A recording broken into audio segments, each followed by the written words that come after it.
no nosso lugar naquela cruz. É motivo suficiente para nós estarmos gratos o resto da nossa vida, queridos. Ele entregou um filho por nós, santo, sabe? Jesus morreu no meu e no teu lugar na cruz, ele tomou o castigo que era nosso. A origem da verdadeira gratidão é esse lugar, porque esse lugar não muda, independente daquilo que você esteja enfrentando, aconteça o que acontecer, isso não muda, a tua natureza é a natureza de Deus e ponto final, acabou, nada do lado de fora pode mudar isso. Então, em qualquer circunstância que você esteja enfrentando, você tem motivo para agradecer. Foi isso que Abacuque quis dizer, quando ele falou, ainda que a figueira não floresça, não haja fruto na vide, o produto da oliveira minta, nas ovelhas da malhada sejam arrebatadas, e nos currais não haja gado, todavia me alegrarei no Senhor, e exultarei no Deus da minha salvação. Deus da minha salvação, Deus da minha salvação. Se te faltar tudo, te sobra salvação, queridos. É como se fosse isso. Só para a gente entender. Agora, a gente também sabe que Deus é poderoso para cuidar de nós. Tem diversas promessas também dizendo que nada nos faltará. O Senhor é o meu pastor e nada me faltará. E em várias outras promessas. O Salmo de número 34 diz o seguinte, que está aqui. É uma promessa que eu tomo posse sobre a minha vida todo dia. Salmos 34, verso 10 diz assim, os leõezinhos sofrem necessidade e passam fome, porém aos que buscam o Senhor, bem nenhum lhes faltará. É uma promessa, Salmo 34, 10, medita nisso aí. Os leõezinhos passam fome e sofrem necessidade, mas os que buscam o Senhor, bem nenhum lhes faltará. Pronto, a promessa, tomo posse pela fé, eu creio, amém? Então esse é o motivo da nossa gratidão. Então vamos relembrar algumas coisas que a gente já falou, né? O texto base é esse aí mesmo, 1 Tessalonicenses 5,18. Em tudo deem graças, porque esta é a vontade de Deus para vocês em Cristo Jesus. Em tudo, botei na Bíblia Viva também, estejam sempre agradecidos, haja o que houver, porque esta é a vontade de Deus para com vocês que pertencem a Cristo Jesus. E na versão da NTLH, e sejam agradecidos a Deus em todas as ocasiões. Isso é o que Deus quer de vocês, por estarem unidos com Cristo Jesus, gente. Não estou falando da gratidão como um traço da boa educação, que a gente aprende e ensina para os nossos filhos. Como é que fala? Obrigado, tem que agradecer, agradece, pede obrigado, não é assim que a gente ensina? Mas não estou falando dessa gratidão, estou falando de uma gratidão que vem pelo fato de nós estarmos em Cristo, queridos, amém? Então, a gente tinha conversado sobre algumas frases, eu vou relembrar. Primeiro, a gratidão comum olha sempre para o homem, por quê? É aquela gratidão que eu tenho quando o Ronald me dá um presente, quando ele faz alguma coisa por mim, quando ele lembra de mim, me dá uma ligada, manda uma mensagem, então olho para ele e eu agradeço. É gratidão comum. Ou quando vai tudo bem na minha vida, nada está me faltando, eu estou feliz da vida, Senhor, muito obrigado, porque está tudo bem comigo, então eu estou olhando para mim, estou olhando para a minha vida. A gratidão cristã não. A gratidão cristã, ela olha sempre para Deus e para aquilo que Ele realizou. Então, ainda que a minha vida não esteja 100%, ainda que ninguém esteja me dando nada, eu olho para Deus e agradeço por tudo aquilo que Ele fez. Esse é o único lugar, é o que Deus requer de nós. É o que Deus requer de nós. Um estilo de vida de gratidão. Vou relembrar um pouquinho mais para frente. Vamos lá. A gratidão não deve ser uma resposta às circunstâncias da vida. Se vai tudo bem, eu agradeço. Pastor, até consigo agradecer se não vai tudo bem. Não é bem isso. A gratidão é uma resposta à graça de Deus derramada sobre nós através do sacrifício de Jesus. A verdadeira gratidão só olha para a cruz. Ele morreu por mim. Obrigado. Não sei se você tem essa experiência, né? Mas toda Santa Ceia, quando a gente participa, acontece isso. Você toma na mão aqueles elementos. Não sei quanto a você, comigo é assim. Fico olhando para aqueles elementos e passa muita coisa na minha cabeça. Ali eu começo a pensar na minha vida, nos meus erros, nos meus pecados, meus erros, minhas falhas, talvez os erros daquela semana, talvez o erro de poucas horas atrás, que na hora que eu errei fazia tanto sentido errar, mas agora que eu estou com a ceia na mão, eu percebo quanto eu fui bobo e me deixei levar. E aí muitas vezes um senso de indignidade quer tomar conta de nós, porque eu não mereço participar, eu não sou digno. Mas aí ao mesmo tempo eu me lembro que foi exatamente por isso que eu estou participando daquele momento, que aquele sangue que está na minha mão em forma de cálice foi derramado exatamente por causa dos meus erros, que ele morreu bem consciente dos meus erros, e que eu não preciso ser digno, ele me fez digno. E no momento que eu começo a lembrar disso, eu sou invadido por um sentimento de leveza. Ele me perdoa, ele me lava, ele me limpa, aquele peso que estava querendo dominar meu coração começa a sair, e eu olho para aqueles elementos, e eu me lembro da cruz, eu me lembro da graça, porque toda vez que a gente participa da ceia, a gente fica frente a frente com o evangelho da graça, da salvação, e a única palavra que vem aos meus lábios é: obrigado, Senhor. A verdadeira gratidão vem desse lugar, vem dessa consciência de que Ele morreu por mim. Olha só para a cruz, a graça de Deus olha para a verdadeira gratidão. A gratidão cristã é uma resposta à graça de Deus derramada sobre nós através do sacrifício de Jesus. Amém? E aí a gente falou que ao nosso redor, fiz essa pergunta: tem mais gente reclamando ou agradecendo? Reclamando. Porque eu conversei com vocês que a reclamação, a murmuração é a inclinação natural da pessoa.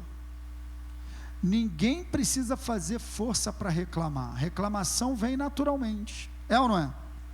Acontece alguma coisa que não te agradou muito, você já vai abrir a boca para reclamar. Naturalmente.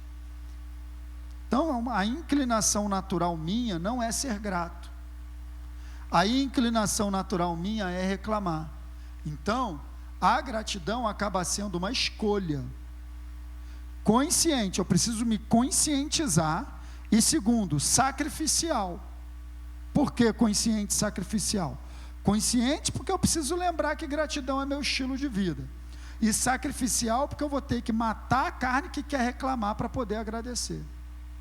Quem está entendendo? Eu já expliquei tudo isso, não já? Estamos só relembrando. É uma decisão, é uma escolha consciente e sacrificial de obedecer a Deus, contrariando a correnteza murmuradora de um mundo caído que só sabe reclamar. As pessoas só sabem reclamar. As pessoas só sabem reclamar.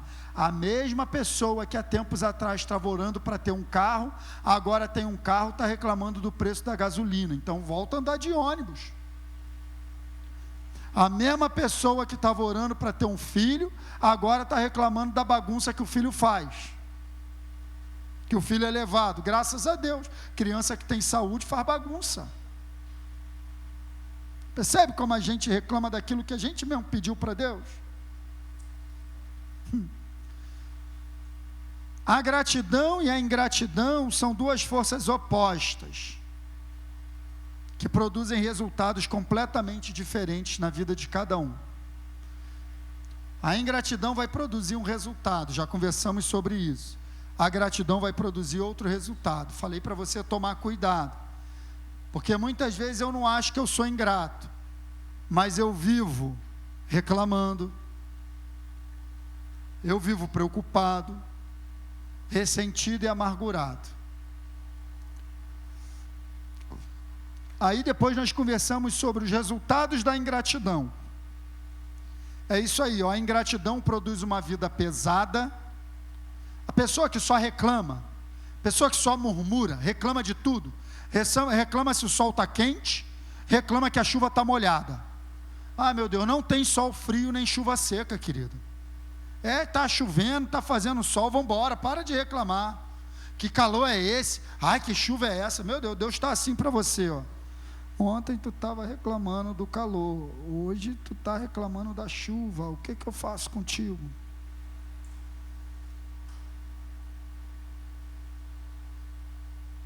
É igual a mulherada, abre aquele armário, tô sem roupa. Irmã, isso é pecado. Olha a quantidade de roupa que tem naquele armário. Misericórdia.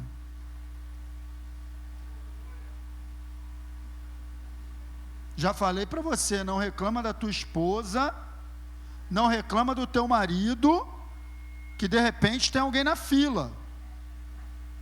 Abre o olho, mas Valéria, com certeza. Ó, abre o olho. Um maridão desse, ela está me olhando. Preste atenção. Depois nós conversamos, acho que eu parei aí, acho que eu até me perdi. A ingratidão produz ansiedade, porque a ingratidão só olha, Ricardo, porque quer. Ansiedade é isso, está olhando para o que não tem. A gratidão não, a gratidão agradece pelo que tem. Então, se eu estou agradecendo pelo que eu tenho, eu não vou ficar ansioso com o que eu não tenho. Quem está entendendo? A ingratidão acaba sendo uma rebeldia, porque Deus fala assim: seja grato. Eu sou ingrato, eu estou sendo rebelde, desobediente. Quem está entendendo? Depois a gente conversou sobre graça e gratidão. É isso que eu falei, né? A culpa que nós tínhamos e a graça que Deus derramou só pode gerar gratidão no nosso coração. Vocês lembram desse bate-papo? Está tudo no YouTube. Se você quiser assistir tudo isso que eu estou falando, está tudo lá, tá? Aqui eu estou só relembrando. Na semana passada a gente falou sobre a gratidão como estilo de vida. A gente falou, se lá fora as pessoas estão só reclamando, é o estilo de vida delas. Eu não tenho nada contra ninguém, mas eu não vou entrar nessa onda, porque o nosso estilo de vida é ser grato a Deus, por tudo. Por tudo. Estilo de vida, Paulinho, é estilo de vida, mudou. E eu mostrei aqui para você nas epístolas, lembra? Lembra? Mostrei que está lá nas epístolas, junto com várias outras orientações e instruções, também ser grato. Então eu falei, se o meu estilo de vida no mundo era profano, hoje, na presença de Deus, é santo. Mudou, é um estilo de vida. Se o meu estilo de vida no mundo era mentir, era mentiroso, hoje na presença de Deus eu falo, mudou, o estilo de vida tem que mudar. O evangelho que me salva tem que me transformar. Porque não é a transformação que te salva, mas a salvação te transforma. Vou repetir, a tua transformação não te salva, mas a salvação te transforma. Então, se lá fora eu fazia mal às pessoas, era um quizumbeiro, não levava desaforo para casa, pisou no meu calo, vó! Se lá fora o meu estilo de vida era esse, aqui eu vou ter que engolir o sapo. Eu vou ter que engolir o sapo. Que isso, pastor? ele desce, passa um azeite que ele escorrega e desce. E se lá fora o meu estilo de vida era reclamar, murmurar, aqui agora é ser grato. Está entendendo? Assim como todos os outros exemplos que eu dei, a gratidão se tornou o meu estilo de vida, mudou. Não é uma opção. Gratidão não é algo opcional, gratidão é a marca de alguém que está tendo sua vida transformada. Começa a agradecer mais do que reclamar. Tá bom? Então hoje eu quero falar desse tema aqui, ó. Lembre-se de agradecer.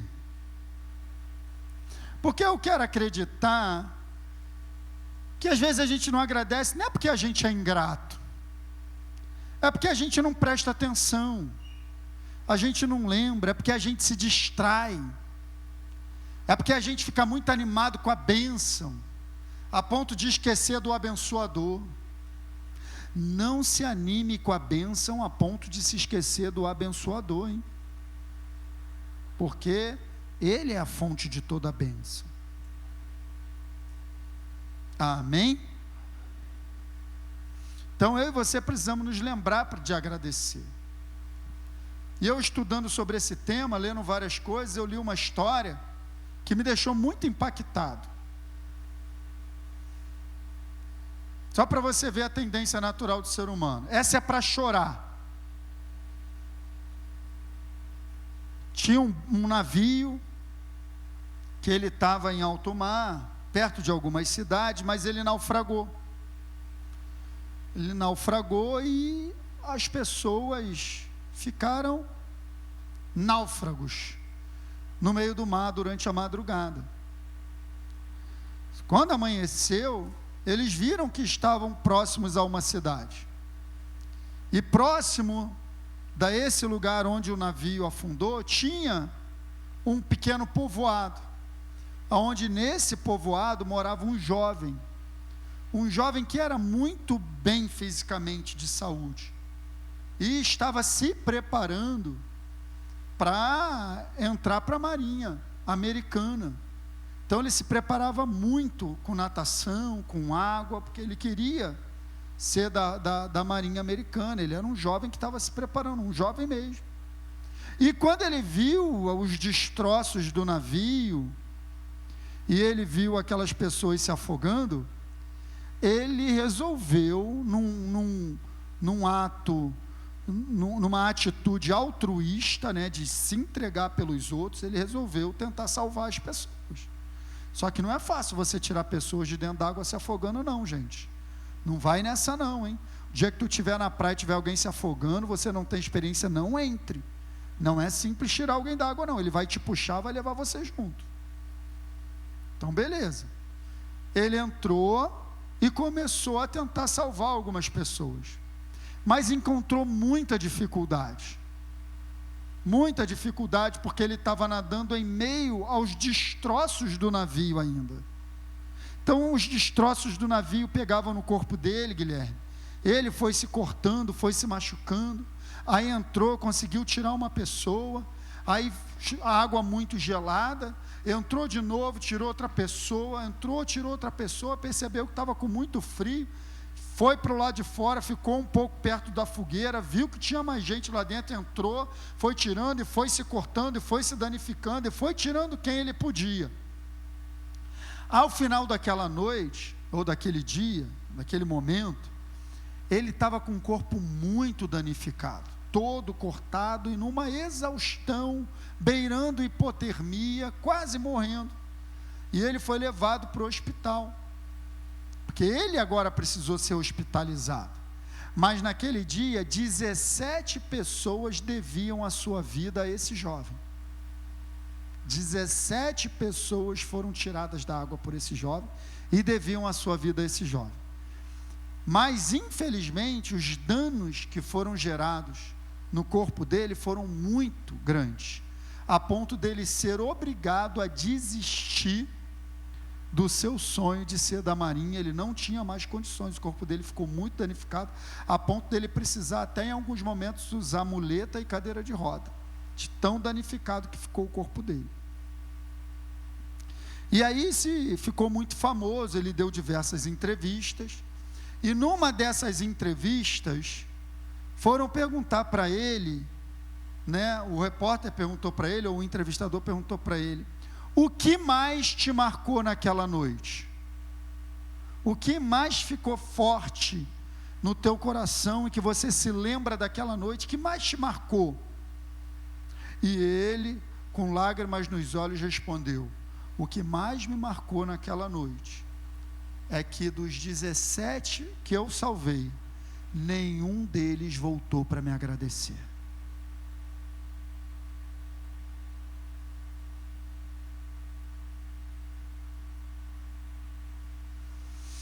Cara, quando eu li isso, eu falei, cara, que tipo de ser humano somos nós, cara? Gente, não pense você assim, não julgue esses 17, porque nós somos perfeitamente capazes de fazer isso. Quantas bênçãos Deus tem derramado sobre a nossa vida diariamente, a gente não agradece, a gente não se lembra de agradecer. Eu não acredito que aqueles 17 eram pessoas terríveis, horríveis, simplesmente não lembraram, não deram importância, não despertaram no coração. Como eu falei aqui, não é uma inclinação natural do ser humano.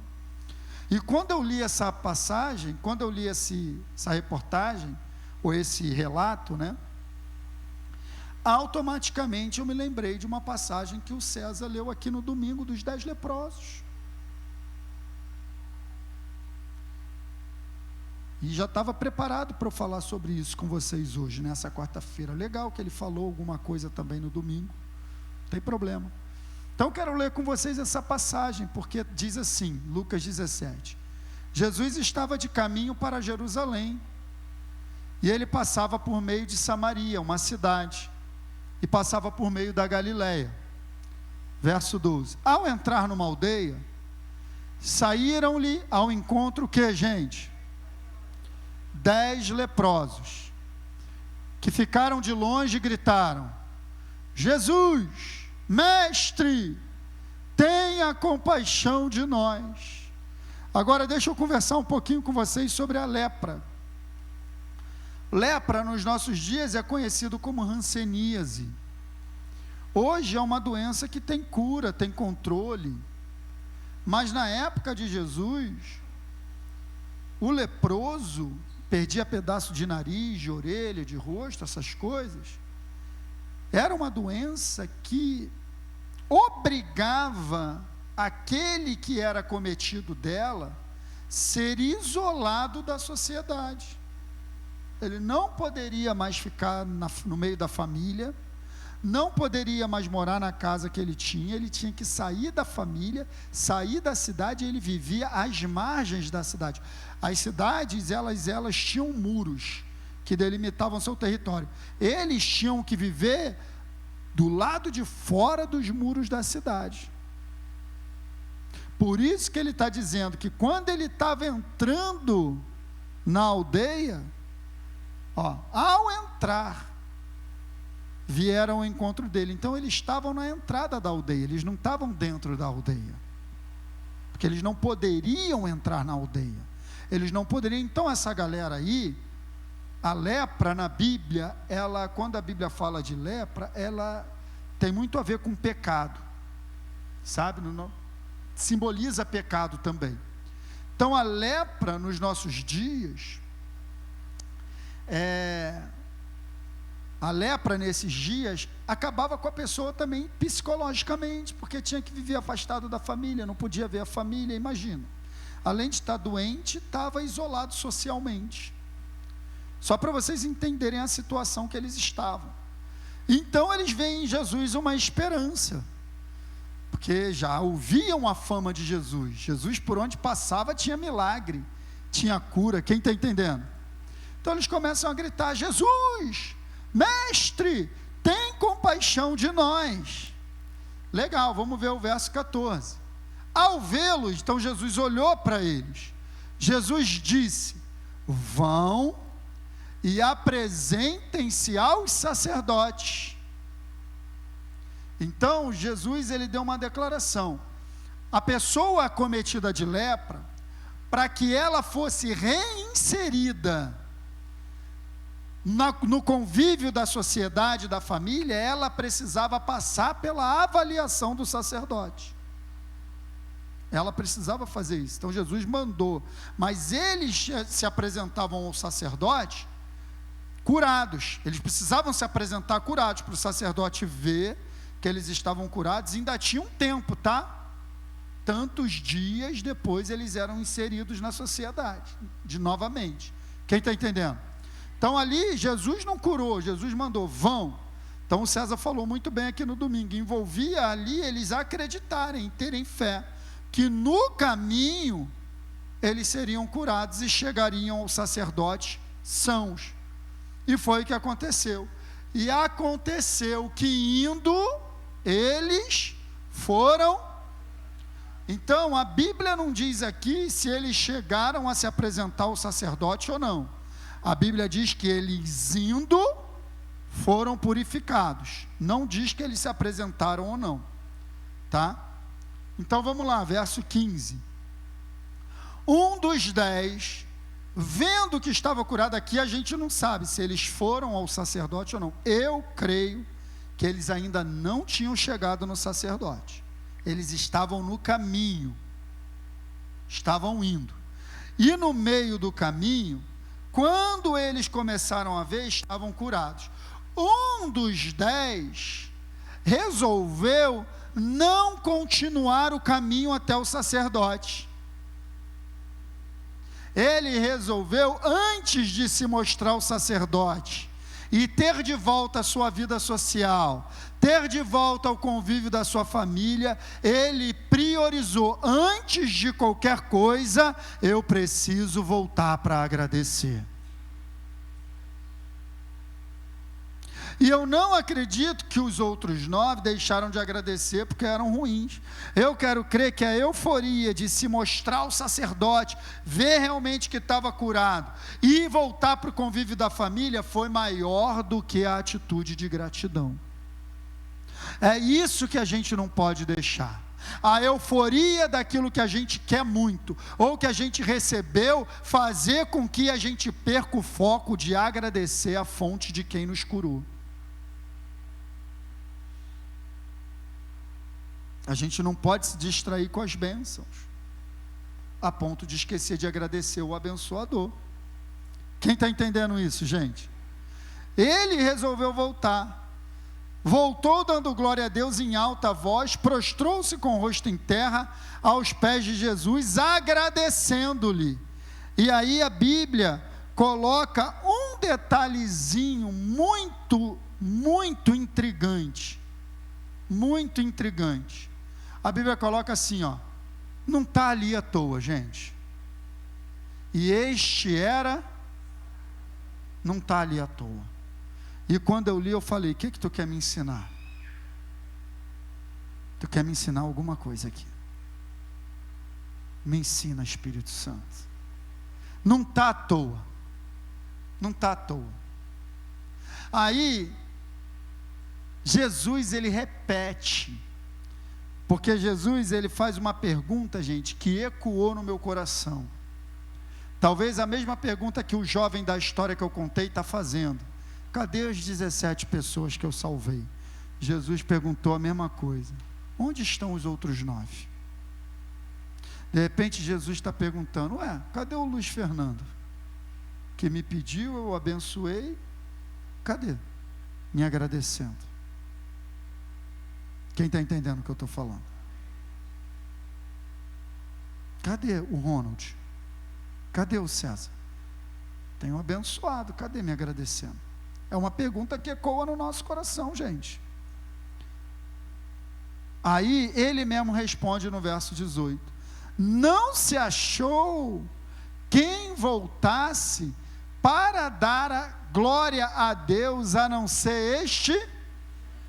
Jesus repetiu, Jesus fortaleceu a nacionalidade do camarada, dizendo que ele não, que fazendo questão de deixar registrado, que o único que voltou para agradecer não era judeu, era estrangeiro, era samaritano.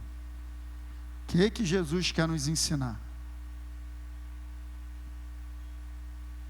A gente precisa conhecer a história dos samaritanos e dos judeus, porque quando o reino foi dividido, a capital do reino, uma das capitais do reino era Samaria, e em Samaria se permitiu muito uma mistura. Os judeus de Samaria começaram a se misturar muito com outros povos, então os samaritanos começaram a ser considerados pelos judeus do outro reino como uma raça miscigenada, judeus que não são puros, a ponto de se levantar uma inimizade tão grande, que quando Jesus chega perto de Samaria e pede àquela mulher, me dá um pouco d'água, ela, como você sendo judeu pede água a mim que sou samaritana? Existia uma diferença muito grande entre os dois povos. Quem está entendendo? Que na verdade era o mesmo povo, mas existia uma certa discriminação. Então eu fiquei pensando, será que o Espírito Santo está querendo ensinar para a gente que às vezes uma pessoa que não tem aliança com Deus é mais grato do que a gente? Será que é isso? Pode ser, não sei. Mas depois ele me esclareceu um pouquinho mais. Imagine alguém que é discriminado e é considerado uma raça de segunda classe. O samaritano era considerado uma raça de segunda classe às vistas do judeu. Sim ou não? Sim. E a Bíblia é muito clara, Jesus veio para os judeus, a salvação vem dos judeus. Inclusive é esse papo que ele bate com a mulher samaritana. Ele fala isso para a samaritana. Vocês adoram o que não conhecem, nós adoramos o que conhecemos, porque a salvação vem dos judeus. Então essa discriminação fazia com que os samaritanos se sentissem uma raça inferior. Não se sentiam tão inseridos como os judeus. Quem está entendendo? Então, quando o Espírito Santo começou a ministrar isso no meu coração, eu entrei no coração desse samaritano. Agora eu quero entrar no coração dele junto contigo. Imagina um camarada, são 10 leprosos, ele é o único samaritano, são 10 judeus. Vem Jesus, o Messias dos judeus. Todo mundo pede cura.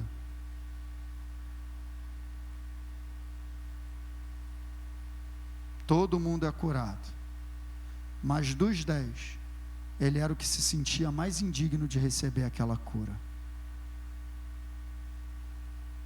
Não quero forçar muito o texto, nem conjecturar. De repente a cura começou pelos 9, ele foi o último. De repente até achou, porque diz que aconteceu no caminho. De repente até achou que não ia ser curado. De repente ele estava olhando. De repente aconteceu com o primeiro. Ih, fui curado. Quem está entrando na história comigo? Eu também, eu também. E ele está, eu não vou ser. Eu não vou ser. Eu não vou ser. Quando de repente, eu também. Qual é a reação automática dele? Sabe, queridos, um coração grato só pode vir quando a gente é bem consciente de que a gente na verdade não merece.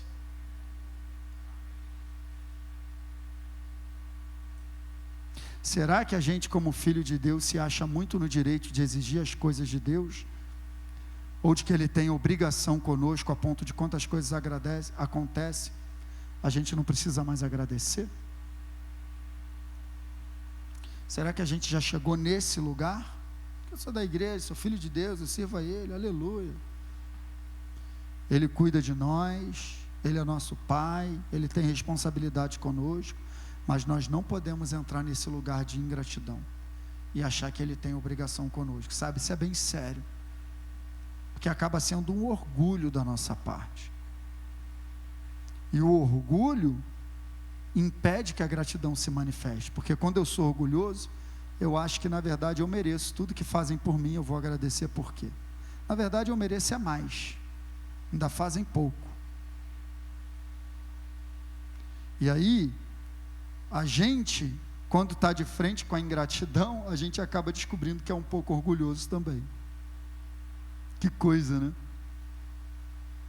É o que Jesus falou. E foi o que eu coloquei aqui, ó. Somente um coração humilde é capaz de ser grato por tudo, porque vai entender que na verdade não merecia nada. E eu consigo entender o coração desse samaritano no meio daqueles 9 judeus, recebendo a cura de Jesus. Consigo entender bem o sentimento que estava querendo dominar ele, no sentido de eles até receberam, né? Vocês estão conseguindo entender comigo? Eles são judeus, mas eu sou samaritano, cara, eu tenho que voltar para agradecer, porque eu não faço parte, eu não merecia, ele teve compaixão. Sabe, a gente precisa muitas vezes entrar nesse lugar de, cara, eu não merecia, ele teve compaixão de mim. E os outros 9? A gente é judeu, a gente merece. Vamos lá mostrar o sacerdote, vamos voltar para a nossa vida.